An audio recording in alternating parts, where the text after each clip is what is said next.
My greetings to the members of the executive present here today. Ms. Patricia Tilil, Minister of the Public Works and Infrastructure.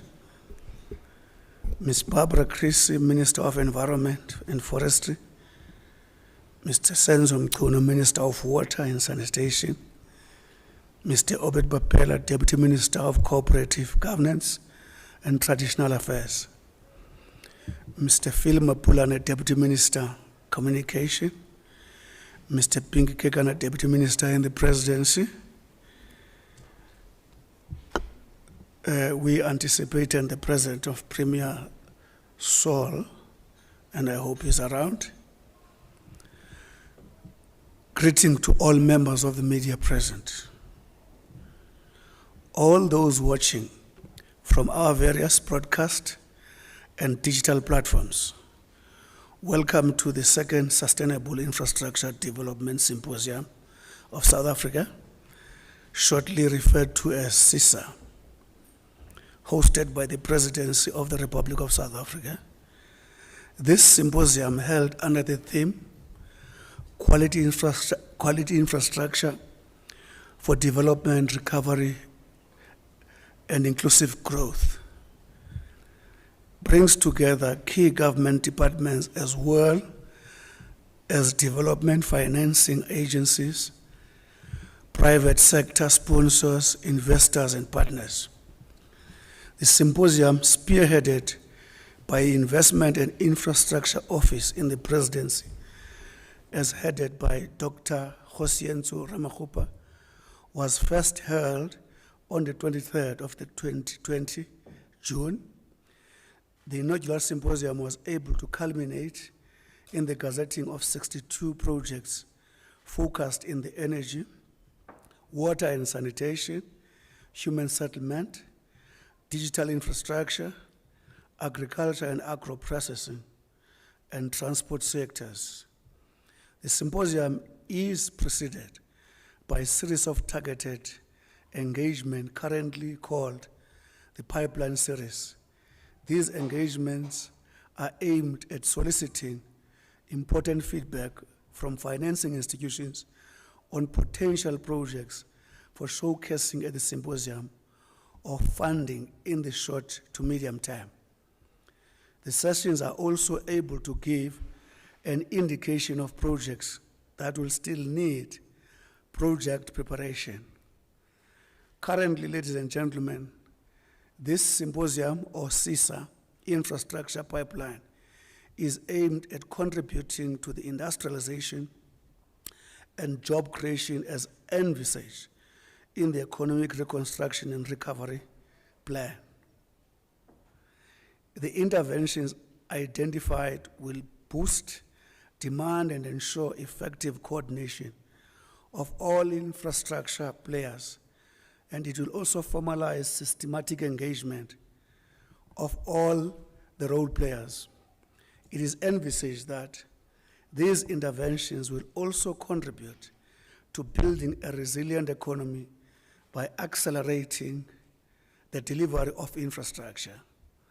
This second edition of the Sustainable Infrastructure Development Symposium, or SIDSSA21, is focused on three focal areas as they have critical relevance to our country and to sustainable infrastructure delivery, namely development, which relates to development and delivery of infrastructure on the one hand, and the development of our people through infrastructure delivery on the other hand. The other element is recovery, which relates to recovery of our economy through infrastructure delivery. Infrastructure is seen as flywheel of our economy, which should direct our economy on this recovery path.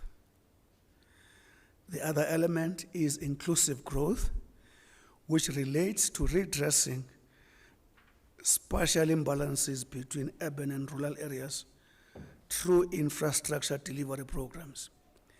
The entire population should be included in the benefits associated with the infrastructure investment and subsequent gross fixed capital formation.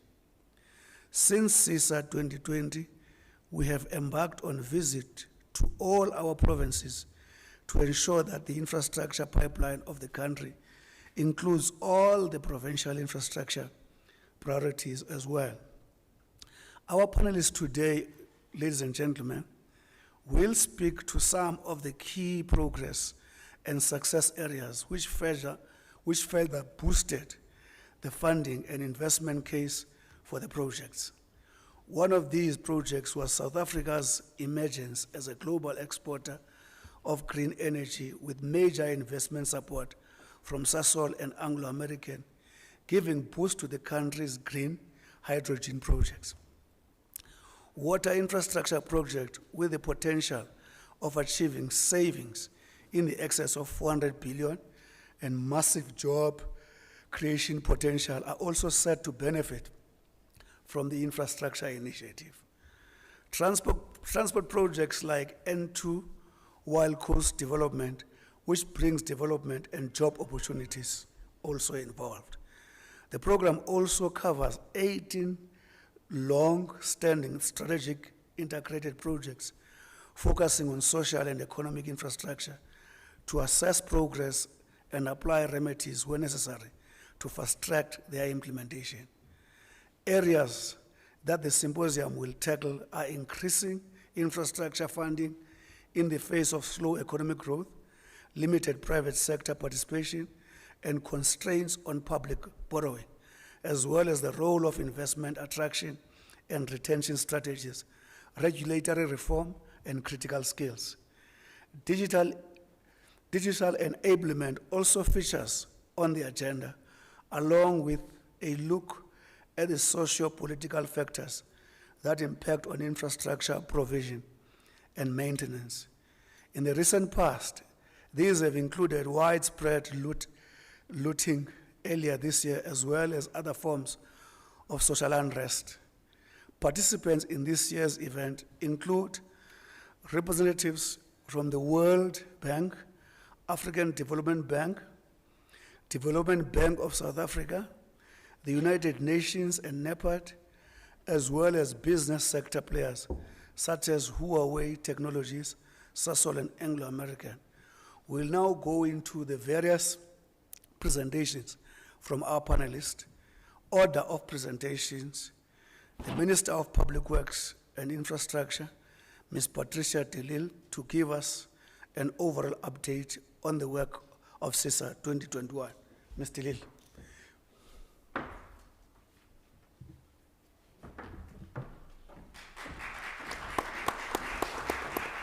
Thank you.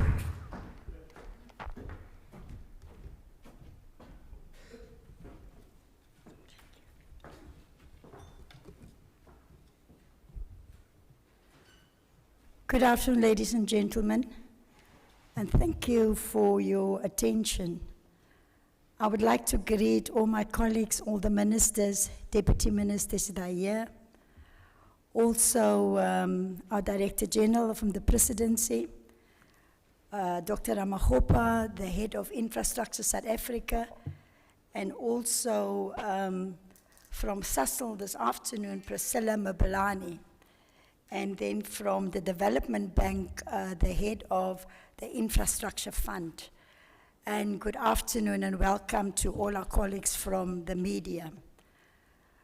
It is my great pleasure this afternoon to join my fellow cabinet members to highlight, to announce the key highlights of this year's Sustainable Infrastructure Development Symposium South Africa, SIDSSA. Long name, for 2021. We are also here to provide a synopsis of what SIDSSA will cover in 2021, but we also want to report back to you today on the progress since the inaugural SIDSSA that were held in June of 2020.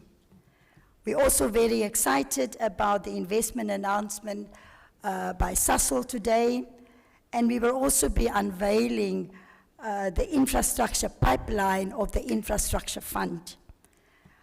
We are now presenting the second round of 55 projects for SIDSSA 2021 to raise funding to get these projects into construction. The 55 new projects being presented to the market are from various sectors valued at about 595 billion, with a funding gap of around 441 billion. And collectively, the estimated employment opportunities from these projects amount to just over 538,000 job opportunities. So, the progress to date. Over the past 15 months, we have made good progress with a greater emphasis on infrastructure development since the 2020 SIDSSA. We all recall on the 23rd of June 2020, President Cyril Ramaphosa held the inaugural SIDSSA where we pitched about 62 projects to the market. These projects that we pitched to the market also became known as the Infrastructure Investment Plan for our country, and the plan was adopted by Cabinet on the 27th of May 2020. The projects that we pitched last year at the SIDSSA, we were able to raise 340 billion rand in funding commitments from the private sector, which help to take the pressure off the struggling fiscus. And the past year also saw the establishment of Infrustracture South Africa, which is now headed by Dr. Ramaphosa, and we've created it as a single entry point for infrastructure projects in our country. So SIDSSA is the administrative arm responsible for monitoring and tracking implementation of the projects in the Infrastructure Investment Plan, also raising funding and assisting with project preparation to ensure that we de-risk the infrastructure projects up front. Now, following SIDSSA last year, we have also operationalized the 100 billion rand infrastructure fund that government committed over the next 10 years. This is a blended financing instrument to crowd in additional private sector finance to grow the country's infrastructure program. We have also established various governance structures, including the Investment Infrastructure Committee, who's responsible to approve the pipeline of projects that lend themselves to blended financing in the infrastructure fund. The infrastructure fund manages a pipeline of more than 80 billion rand, providing the seed funding for these projects and crowding in investors through blended finance innovative approaches.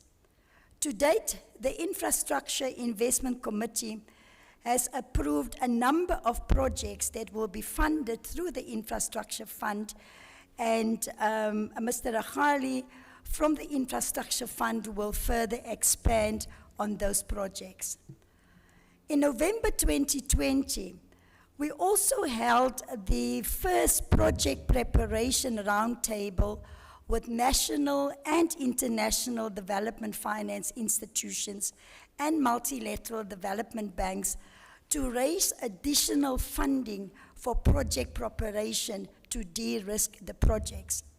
We received the source allocation from National Treasury of 440 million towards project preparation. Also, as part of my oversight duties in terms of the Infrastructure Act of 2014, I have to report to Cabinet on a quarterly basis on the progress of all the strategic infrastructure projects that were gazetted in July of 2020. And I will just give you a brief report, progress report of some of the infrastructure projects, because on the website we will put the progress of every single project where people can get further details. We also regularly report to Parliament and we also regularly report to the NCOP. SIP25, it's called the Rural Bridges Project. And we call it the Welisizwa Rural Bridges Project. This project is progressing well in KwaZulu-Natal and also in the Eastern Cape. Now, this life-saving social infrastructure is bringing great benefit by providing safe passage and access to amenities to communities in the rural parts of our provinces. In March this year, we handed over 3 completed bridges in KZN. 6 more bridges have been completed, also in KZN, and 5 more bridges in KZN is also nearing its completion. And then we have also completed a few in the Eastern Cape. This project is highly successful, with the modular bridges being completed in a matter of weeks, thanks to the partnership between the Department of Public Works and Infrastructure and Department of Defense and the provinces, and it takes us 2 months to 3 months to install a bridge. So the bridge program has been very successful. It has created a number of EPWP jobs, but also we have recruited 496 engineering graduates as part of the Presidential Employment Stimulus Program to work on the Rural Bridges Project across the country. Another project is the Small Harbours Project, which is SIP number 21. This project for now is mostly in the Western Cape, and work on the repair and refurbishment is currently being implemented in 13 proclaimed harbours in the Western Cape: Cold Bay, Gordons Bay, Saldanha Bay, Hout Bay, Gans Bay, and Arniston. And the program includes the removal of sunken vessels, dredging and also harbour basins, repairs to slipways, shore crane replacements, security infrastructure, and just general civil and electrical infrastructure upgrades. So far, we have spent 73 million on this project, created 711 jobs, and also provided jobs to a number of SMMEs with level 1, 2, BBB level at all the harbours. And the upgrading of the harbours, of course, will allow the rural coastal communities access to the sea, as well as an opportunity to grow the ocean's economy and creating jobs. Another SIP 21 is transport projects, and Minister Mbalula has been working very hard, the transport department. Some of the transport SIPs is the 20 billion rand investment in the N3 National Road upgrade. Is currently being implemented by the Department of Transport and SANRAL. It is for the widening of the N3, and around 82.5 million has already been spent and 237 jobs created. Another investment also on the N3 project between the Dardanelles and Linfield Park in KwaZulu-Natal has seen investment so far of 126 million and 248 people from the surrounding areas that have been employed. This is a hugely important project and is progressing very well. It's on budget and on time. And also, I think this year, for the first time, SANRAL received an unqualified audit. So that is just some of the transport projects. Another project is SIP number 11, what we call SIP number 36, what we call the Sulfur Precinct development.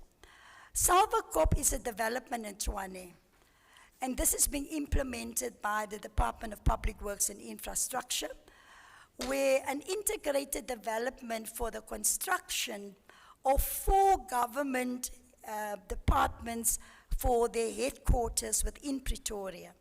So it is for the Department of Justice and Correctional Services, the Department of Higher Education and Training, the Department of Social Development and all its agencies, as well as the Department of Home Affairs. So already the contractor will go on site on the end of October to start installing the bulk services. We have also registered with National Treasury for public-private partnerships engagements so that we bring the private sector on board. Lastly, the project that has also gone to market now is the PV and water saving project on government buildings.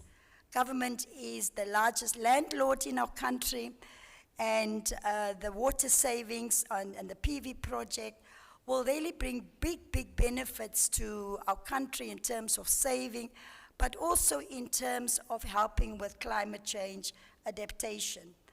So we had on the 20th of September, we've gone out for requests for information because we want to test the market and see what is in the market. And we are putting it out for design, prepare, operate, and transfer, and finance. And we are really looking forward to get the private sector to become involved. The request for the information will close in October, and then we're going to assess all the bidders that have come in, and in early January, we will then put out a request for proposals for the actual projects.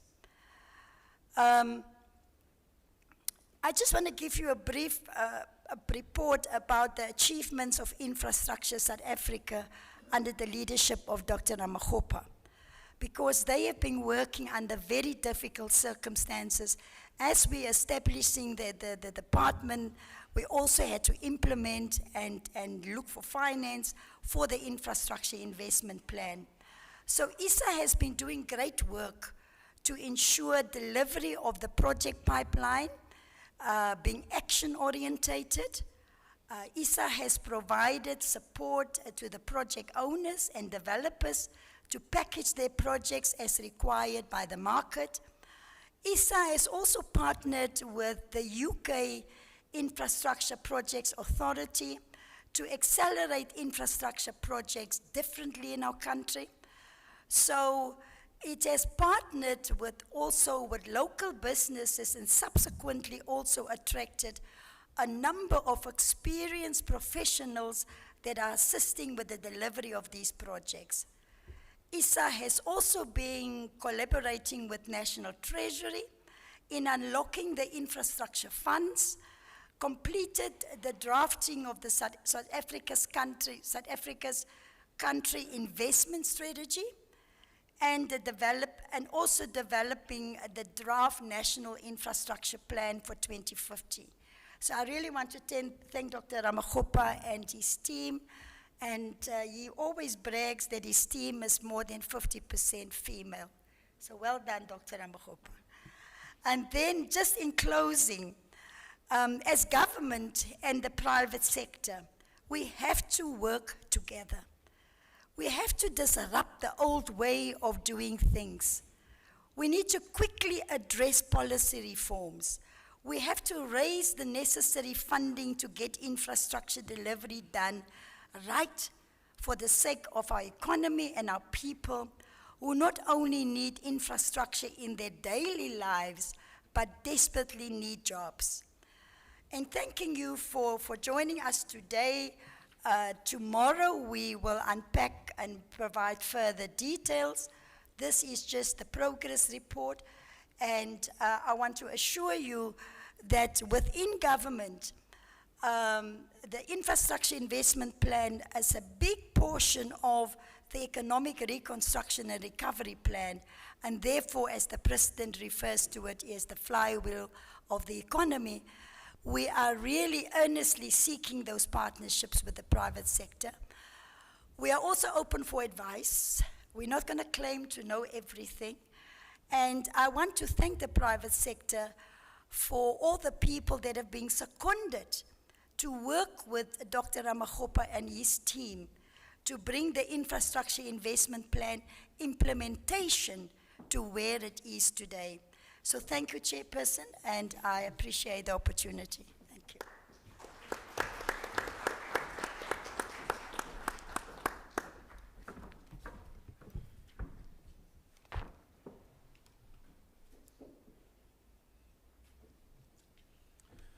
Thank you, Minister Dilil.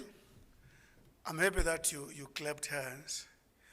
I was worried of asking you whether you should clap them or not, because at a risk of you telling us you can't praise a fish for swimming. But if you look at it from the ecosystemic point of view, it is good to praise a fish for swimming, to keep the environment minimally viable. So if it doesn't, the environment gets in trouble, everyone else starts to suffer. Thanks, Minister Dilil. That was I would refer to as a political general statement. It's also important to draw attention that the content focus here is in 4 areas. That is policy and regulatory reforms related to infrastructure. How do you enter that space? And also urban and rural integration through infrastructure. Dr. Ramakgopa would have presented to government a number of times the development concentration in an imbalanced way and how it affects the population movements in the country. Also the problems related to financing and spending of the infrastructure budget allocations. The last element of the content focus being the political economy of infrastructure. Now we're going to call upon, I call it the political general. We're going to call now upon the technical general, Dr. Ramakgopa. If we can give him a big hand.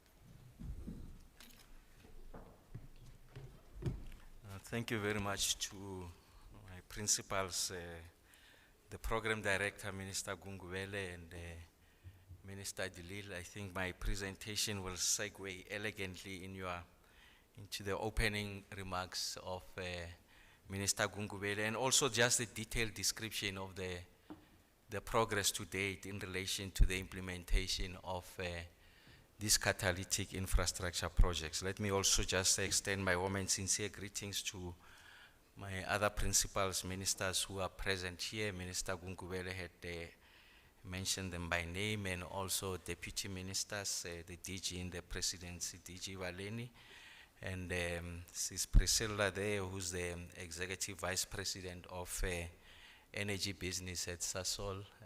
We will get to share with you the kind of communion that we have developed with Sasol and its relevance and contribution to the development of the country.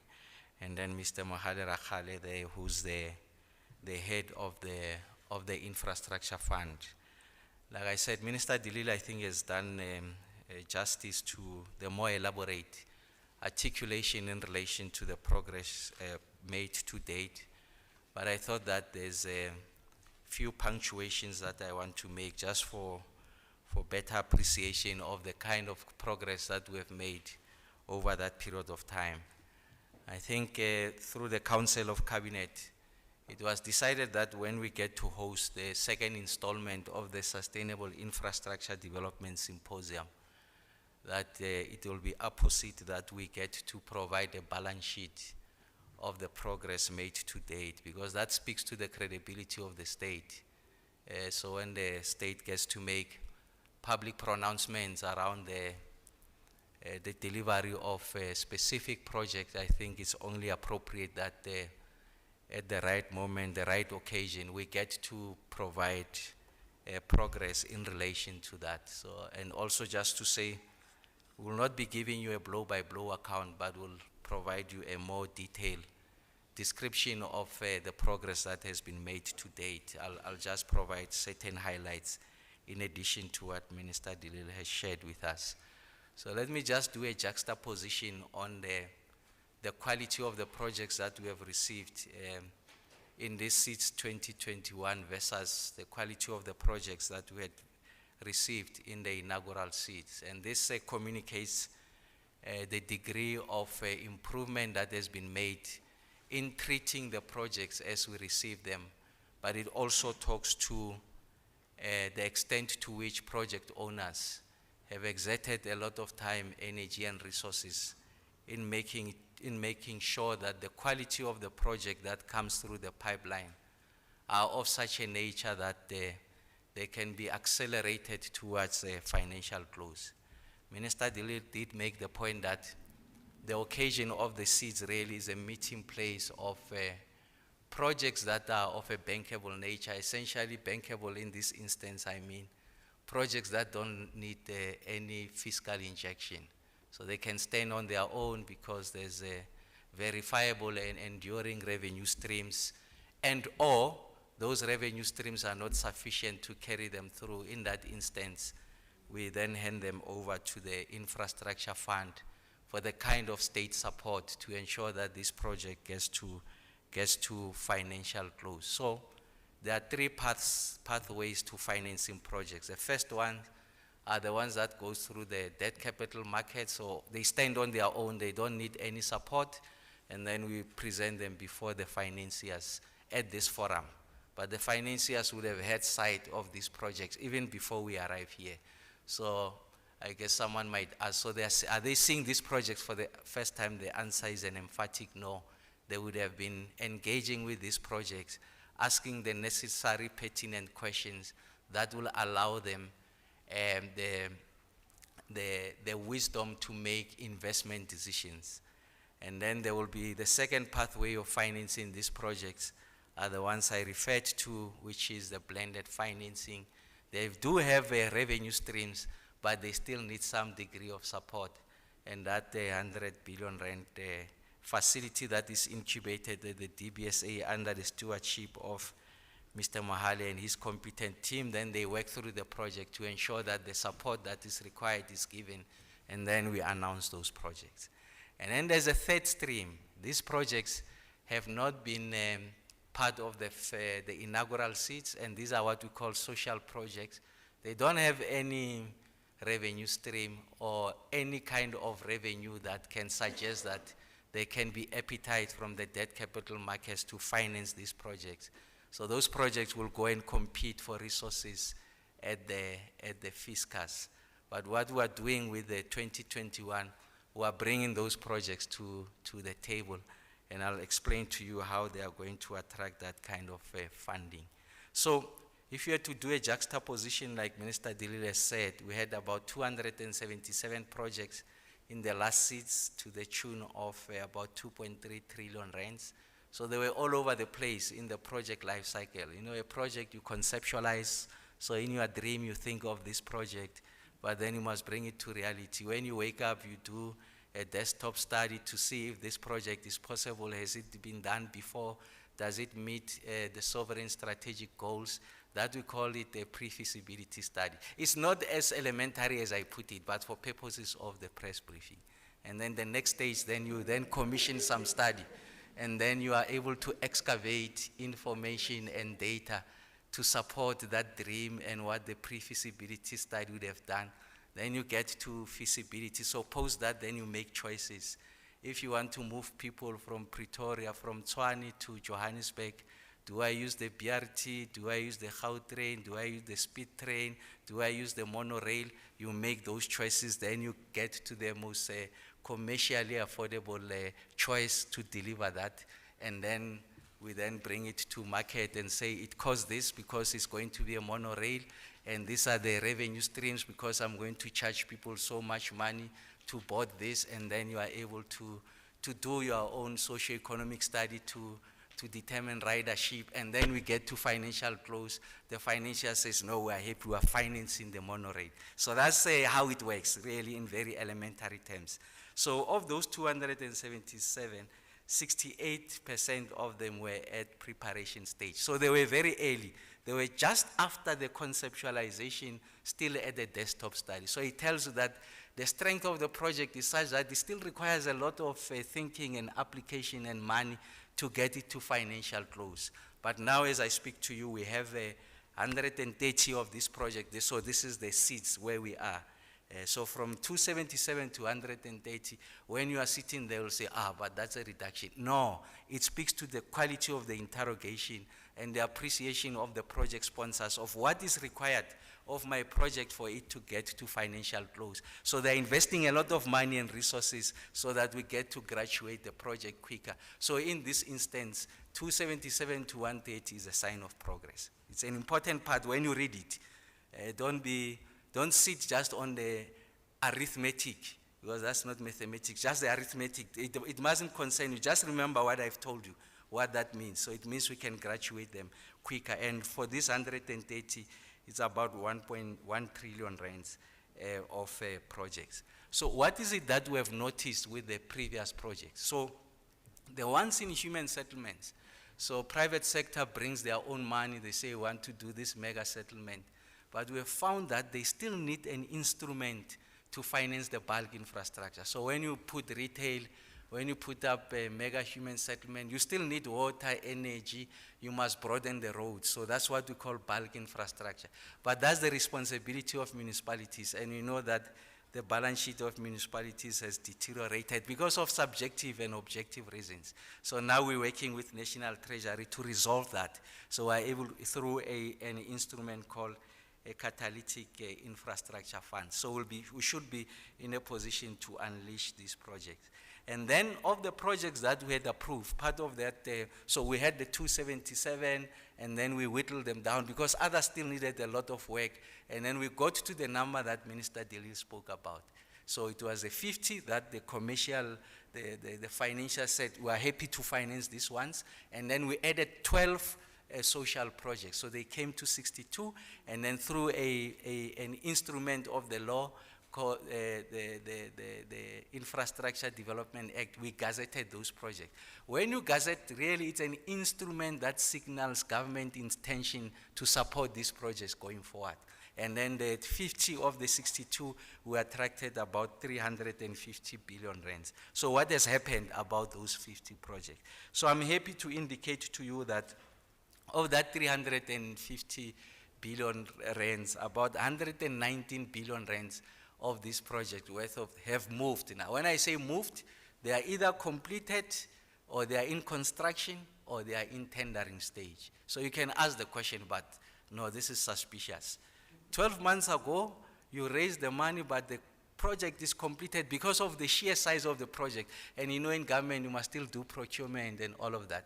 So a lot of those that are completed, it's a refinancing exercise. So you see, there is a major national road, it's an arterial. So what they did, they do the first phase, but they were requiring money to go to the next phase. The constructor is still on site, but all he needs is confirmation that they'll get money to complete this, and that's what we raised, and then we finance those.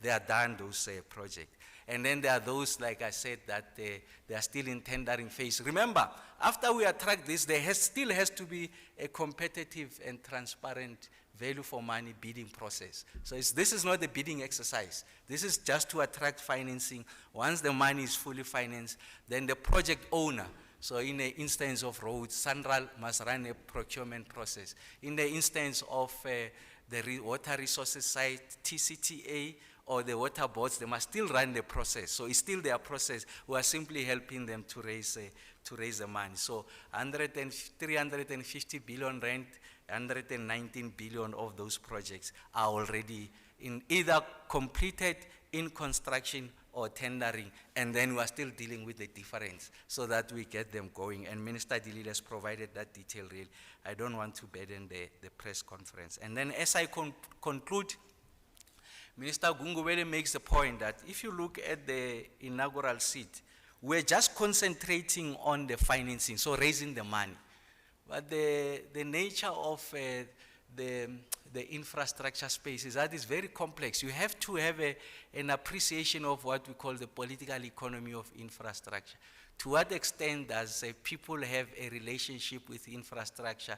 To what degree does this infrastructure helps in the reconfiguration of the space? So it's important that you must have those conversations, and you must also answer the question, if we are able to construct a road here, to what extent does it facilitate universal access, participation of the poor into the mainstream economy, that is improving mobility, reducing accident rates, and therefore fatalities, and then bringing down the burden on the public health care? You must do those computations. So when you do all of that, in political science we refer to as the political economy of infrastructure. The state has a duty to understand, does infrastructure help us to resolve the inequalities that we see in the country? Don't measure inequality in the unidimensional measure of income.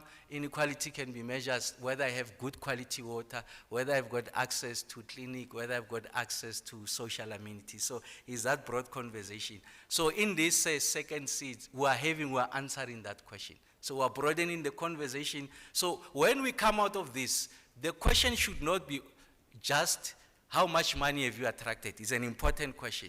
You must ask the question, to what extent are you resolving the urban-rural divide? Why is it that opportunities are only concentrated in your metro areas? There are more urban, more affluent areas. What is happening in the rural divide? Are those the forgotten people? So ask those questions. We'll also attempt to answer them. And then the last one is on the social infrastructure. So Cabinet says, look, we have to find innovative ways of financing social infrastructure. You can't just rely on the fiscus. The fiscus headspace is diminishing, has been obliterated as a result of COVID. The fiscal matrix is deteriorating. Find ways. So we sat with some of the leading pension funds in the country, and we have designed a solution. So the pension funds are saying part of their financing mandate really has to do with what we call ESG investing. ESG finance means environmental, social, and governance investing. So essentially, they are not looking at the commercial returns of the investment. They are answering a principal question. To what extent does our investment make an impact in the community? And that answer is found in the financing of social infrastructure. So we'll be able to unveil that instrument so that we are able to accelerate the delivery of social infrastructure. And then, thank you. Now I want to introduce one of the key developments in these seats is that we are very heavy on green transition. So this morning, the CEO of ESCOM, on behalf of ESCOM, has shared with the audience the green transition agenda. And one of those opportunities we have now is what we call green hydrogen, to support what we refer to as hard-to-abate sectors. So for cars, emissions levels, you can have an electric vehicles, but for aviation, for airplanes, it's not cost effective. I don't think it's possible to have an electric plane. So hydrogen gives an opportunity to do that. But we also are endowed with what we call platinum group metals, which are key in the scientific dismembering of hydrogen from its other components. In this instance, it's water. So you are going to use these metals as, if you like, feedstock into that process of ensuring that you produce green hydrogen. And we know that we've got some of the highest deposits here in the country. As some of my colleagues put it, green hydrogen is a 21st century oil, and is going to contribute in the agenda of the country as led by Minister Creasy of making sure that we meet our obligations with regards to our nationally determined contribution, the net zero path agenda that we have articulated, and it should constitute part of the totality of our submission when we go to COP26. And then we've been working with SASOL. I'm going to take the opportunity with the permission of the Minister just to invite Ms. Priscilla Malevani to share with us the concrete outcomes. One of the many concrete outcomes that will come out of this session, essentially positioning South Africa as a lead, a Trojan horse in this space of green hydrogen. So it's important because it illustrates the intersection point of the public agenda and the commercial agenda. So the commercial agenda is driven by two legs. It's a selfish commercial motive, but it's also a patriotic motive, just trying to position the country to be a leader. And I think SASOL has succeeded in doing that. So with your permission, Minister, I think Sis Priscilla will take us through. Thank you very much. Sorry for being long. I wanted to just explain in short. Thank you.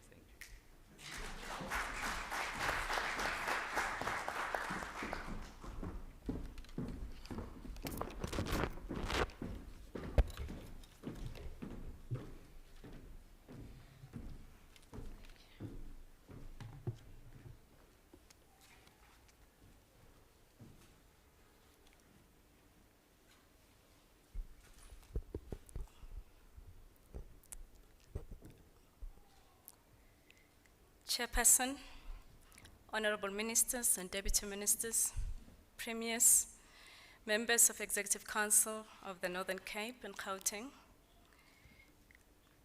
Dr. Ramkhopa, Mr. Mohale, members of the media, ladies and gentlemen.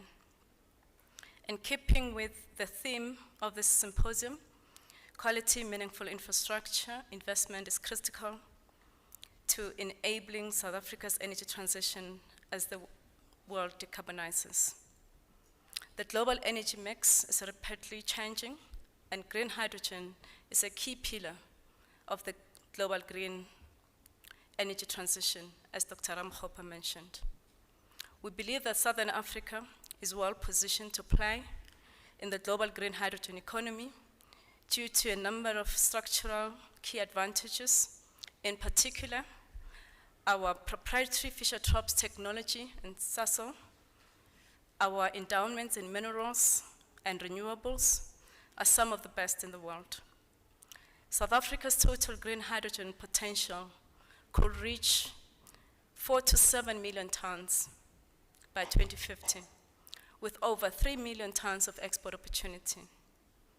This can catalyze the rollout of more than 50 gigawatts of renewable energy for South Africa, contributing more than 100 billion per annum to our economy and creating over 370,000 jobs to 2050.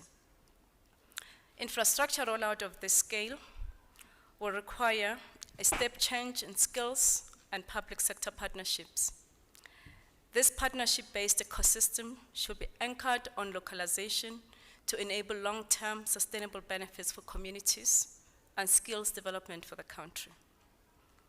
In line with the country's decarbonization agenda, SASAL has an ambition to net zero by 2050. To anchor this ambition, we have set ourselves a 30% reduction target of Scope 1 and 2 greenhouse gas emissions by 2030. This will be done through a mix of process and energy efficiencies, investments in renewables. We've already announced 1,200 megawatts renewables with our partners Air Liquide, and a shift to incremental natural gas as a transitional feedstock. Beyond 2030, green hydrogen and sustainable carbon will be critical to achieve our net zero ambition as the economies of these technologies improve. SASAL has been engaging with a number of other players in the industry and government to develop a hydrogen economy in South Africa. The country is in process of advancing several catalytic projects to develop both local and export opportunities. As part of our approach to developing the hydrogen economy, we have established several partnerships, including recently announced partnership with the Central Energy Fund, the IDC, Toyota South Africa, and Imperial. We believe these partnerships will enable South Africa to unlock and anchor the local demand for us to be a credible player in terms of hydrogen production. Further, we signed a memorandum of agreement with the Gauteng provincial government to leverage special economic zones. These have been earmarked as enablers to unlock South Africa's green hydrogen market potential for domestic use, such as mobility, revitalization of the steel industry, and the sustainable aviation fuel, particularly at OR Tambo. Coming back to why we are here today, Dr. Ramkhopa, we are very proud to announce that SASAL has signed a memorandum of agreement with the Northern Cape government to lead the feasibility study of a landmark green hydrogen project at Buchabai. The project, thank you. The project has the potential to produce up to 400 kilotons of hydrogen per annum, which will require renewable energy in order of 900 gigawatts. To put this into perspective, this equates to approximately 20% of South Africa's current installed capacity of power. A project of this magnitude has the potential to create up to 6,000 direct jobs, generating much needed socio-economic benefits, including creating further indirect jobs across the ecosystem. We're very excited to be leading this feasibility study as part of unlocking South Africa's ambition to be a global green hydrogen export player, with the potential for sustainable aviation fuels in the future. Just to emphasize, our Fischer-Tropsch technology plays to the strength of being a leader in sustainable aviation fuels production. This will also be anchored by local demand for green hydrogen. The study is expected to take approximately 24 months. I suppose Dr. Ramkhopa will be coming here to account, and the outcomes of the study will determine our next steps. This project is a tangible step forward for SASOL as we play a leading role in establishing the Southern African hydrogen economy, underpinned by our technical expertise, our experience in creating and managing global supply chains. We run very complex ecosystems and supply chains, and our iconic brand. We believe that the regional collaboration and partnerships are critical to enable the green hydrogen economy. As the lead project integrator, SASOL will, working with government, bring together strategic partners along the value chain and other enabling role players that will drive the industrialization of the Northern Cape. It was quite exciting this morning to listen to some of our partners talking about the potential of the Northern Cape province. Our partners that we'll be working with includes customers. We have to ensure that we log potential and realistic offtakes, funders in terms of green funding, investors across the whole ecosystem, technology suppliers, and South African green energy providers. We are also working with stakeholders to ensure Boegoebaai will achieve its full potential to be a global competitive green hydrogen hub. This requires key enablers, such as a national strategy and master plan. This morning, we're encouraged to hear that there's progress in terms of the strategy, supporting policy and regulations.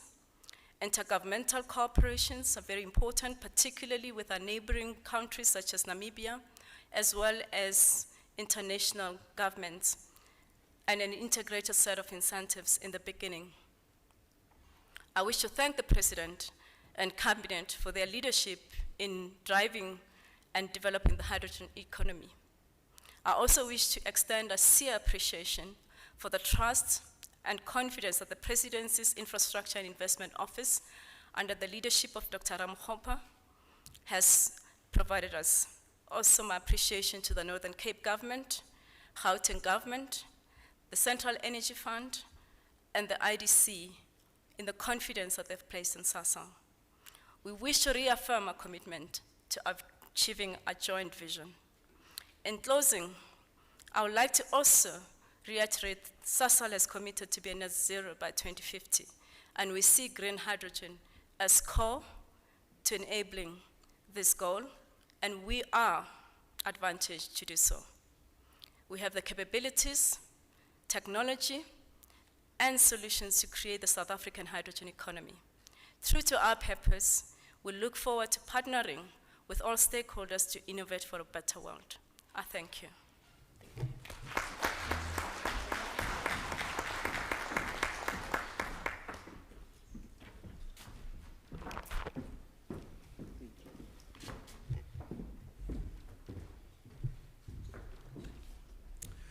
Thank you, Ms. Malebane. I suspect you didn't boast enough. I thought you were going to close by saying, you as an investor anchor of green hydrogen economy, you are a step towards South Africa realizing our potential as Saudi Arabia of green hydrogen. I thought you were going to say that. You know, you can clap hands, you're correct. You didn't boast enough. I think, ladies and gentlemen, what is key here is implementation of our constitutional imperatives of a participatory South Africa. Because our forebears when they put the constitution together, they knew that the success of this country lies in the mobilization of all our energies, private, public, and individual. And SIDSSA 2021 is on course towards ensuring that it's only in partnership when all South Africans participate that the future of this country can be guaranteed. Now it's time for you to engage with the inputs. Oh, hey, my apology. Come, sir. That is Anglo-American. Oh, hey, we're in trouble. You forget DPSA, forget your account. Thank you, sir. My apology.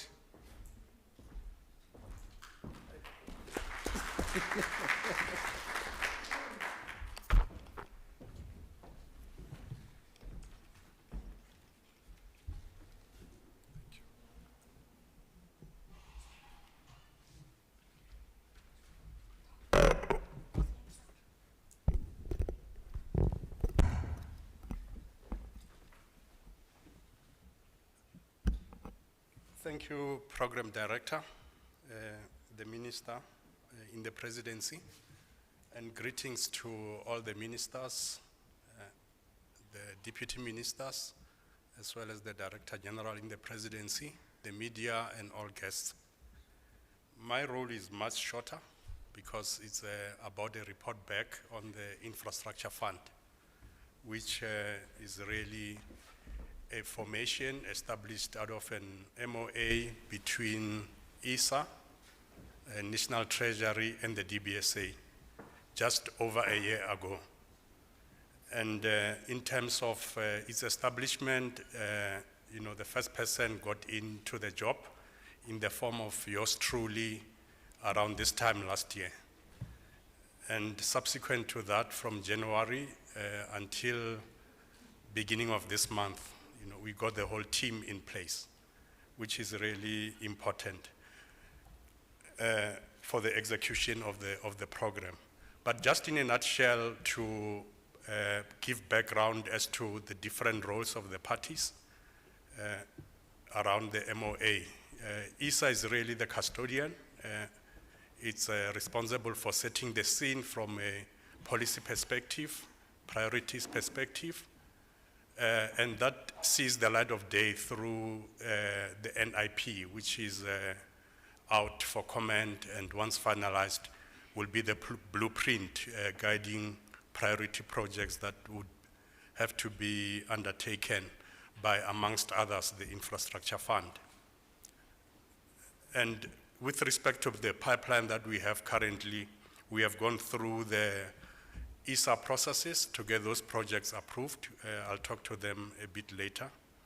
As the Minister mentioned, those governance processes are up and running, and they're actually doing their work. And all these institutions, by the way, were established during COVID.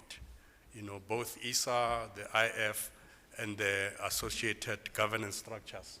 So it was something that prior to March last year would not have been expected to be done. So we are at that level now. And also just again to re-emphasize that the IF is a blended finance platform, meaning that we are seeking to anchor government seed capital of 100 billion with private sector funding, at least 10 times to 1 trillion over a 10-year period. And what we are excited about is that even in the first year of the operation of the IF, there was commitment from Treasury under the current constrained fiscal environment. 4 billion in the current year, 6 billion, and 8 billion in the outer years. So we're talking about already 24 billion of the 100 billion. So we are excited about that because there's always this trust gap that we make commitments, but we don't follow up. So that's very important, I think, from our perspective, which enabled us to really start now with the team being in place to start looking at the programs and projects. And we are quite excited that in the first year, we have really made good progress through SIDSSA, as getting a pipeline to the tune of multiple billions of rands. Obviously at different phases of development, but over time, in the past year, we have been able to get these projects to a point where now they can be, exposed to the market being the external financiers as well as developers who would be keen to partner with government in the implementation of the projects. So in the interest of time, Minister, the projects that we are talking to in the current year, they are to the value of 21 billion, which I'll talk to at some length. These projects have been through the approval processes, as we mentioned, prioritized through the SIDSSA prioritization criteria, admitted into the pipeline. In addition to that, we went through the National Treasury processes to access a portion of this 24 billion I spoke about. And we are at advanced stages. We should be hearing from National Treasury within the next few weeks, leading to the medium-term budget statement. And here I'm talking about the first project is the Mokolo project from the Minister of Water Affairs, implemented through TCTA to the value of 12.4 billion. This is a project that has got support from both the government side as well as the private sector side. What the IF is putting to the table is mobilization of a standby credit facility of 5 billion, with 1.5 coming from the IF allocations to ensure that this project can't delay any longer. It can go into implementation immediately in case there's a shortfall from the market.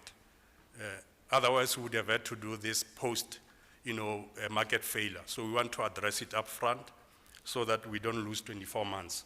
And this project is very key. It's in the Waterberg, an area that already has got constrained development, and we think it will really address the political economy issues that Dr. Ramokgopa spoke to around employment creation, economic growth, and all the multiplier effects that come with that.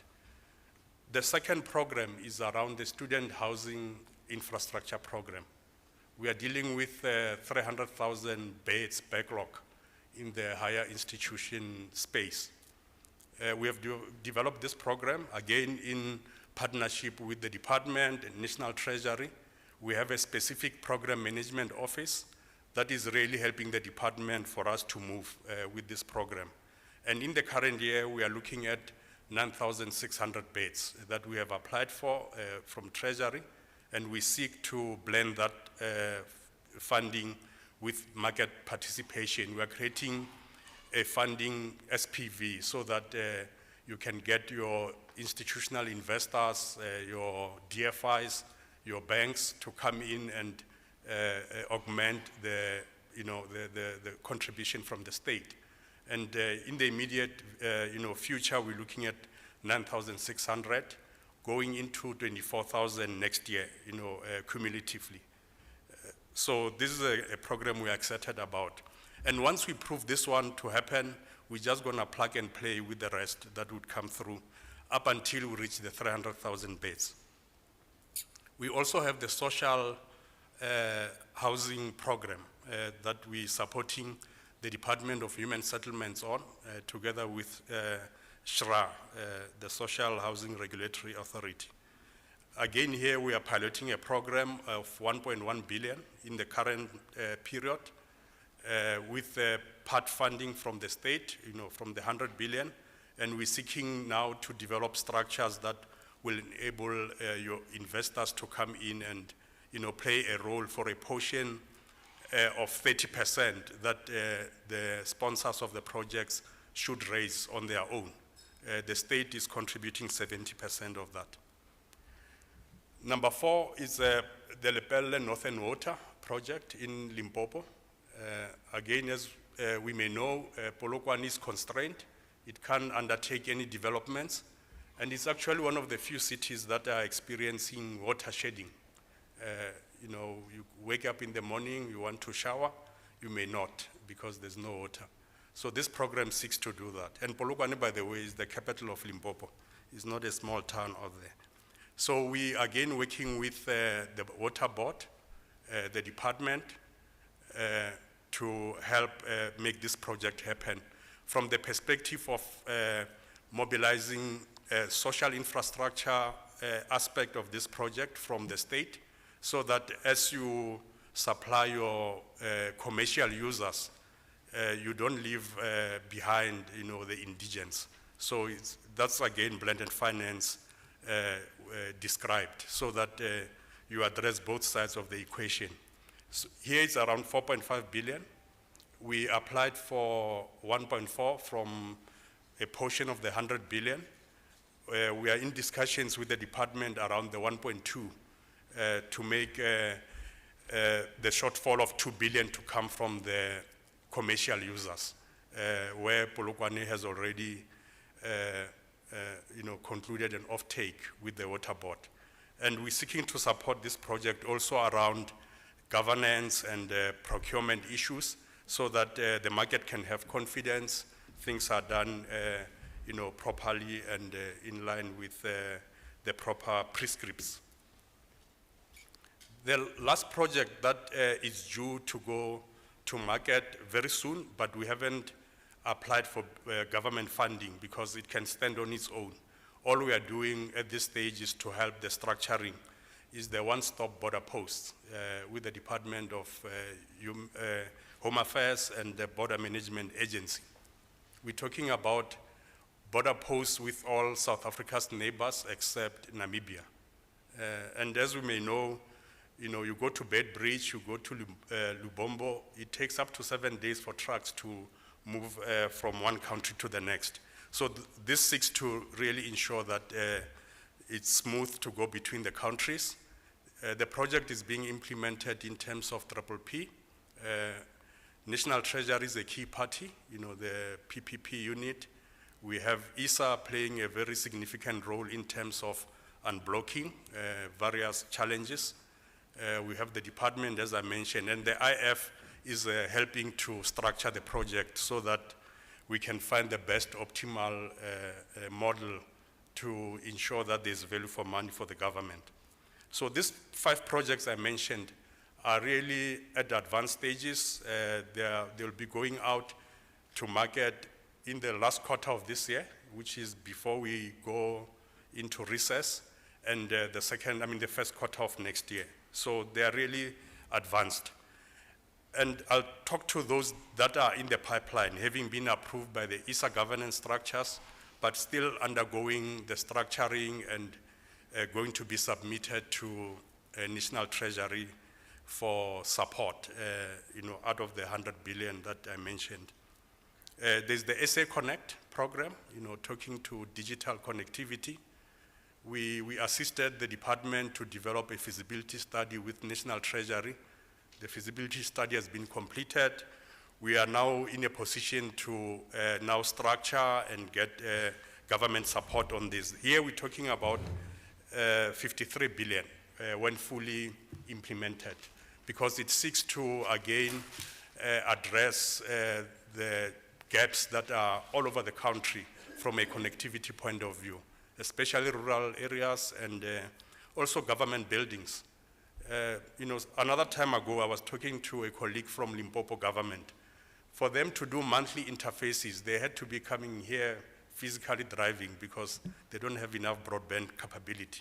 So it talks to those real challenges that we want to address. The other project is the Umkomazi project, water project in KZN, seeking to support the eThekwini and Msunduzi municipalities mainly, but also the South Coast areas of KZN. It's a 23 billion worth of project. Again, it's in part of the pipeline. We'll be going into, thank you, Minister. I'm almost done, Minister. We'll be going into a structuring in the next year for the value of 23 billion. And again here, the role of the IF will be to plug the gap with regards to the social infrastructure aspect, where you want also indigents to be taken care of, as you are dealing also with the commercial side that can easily pay for their water. And yeah, that's it in terms of the projects going forward. We have some municipal projects that are still in development with various municipalities in the country around the districts, because we also want to promote the district development model. But we can assure you, Minister, that we are really in business, and the work of IF will be more pronounced as we go forward and as projects are getting procured and implemented. Thank you very much for the opportunity.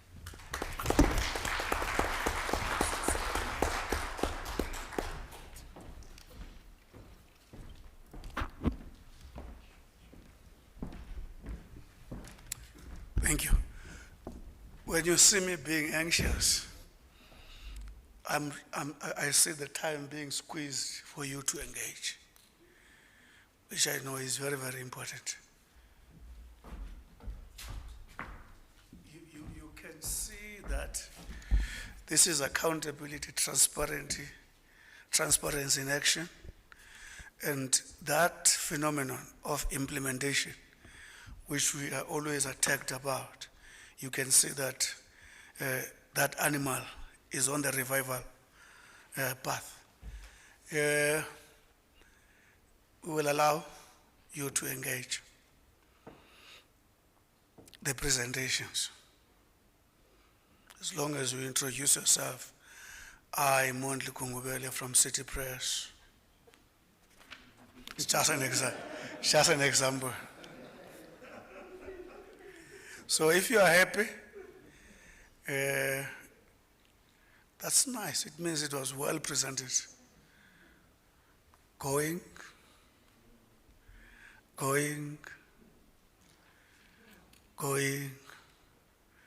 gone.